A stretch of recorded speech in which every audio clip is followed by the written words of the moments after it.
বন্ধুরা, এই দেখো ফলসের প্যাকেট নিয়ে চলে এসেছি। কি করব, এটাকে দেখতে থাকো।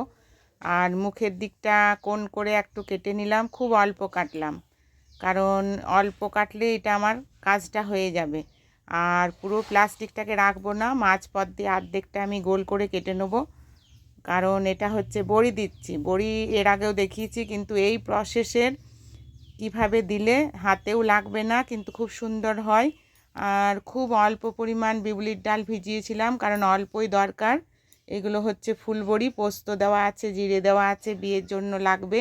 না হলে এখন তো রোদ দেয়নি ভালো করে, কিন্তু তা হলেও দুদিন আগে দিয়েছিলাম, আমার শুকিয়ে গেছে বড়িগুলো। এই যে থালার উপর একটু সাদা তেল দিয়ে দিলাম, তার উপরে আমি বড়িগুলো দেবো। আর বেশি বেশি বড়ি দেওয়ার থাকলে আমি যে সিনথেটিকের ওড়নাগুলো থাকে তার উপর দিই, বড় বড়িগুলো বেশি থাকলে।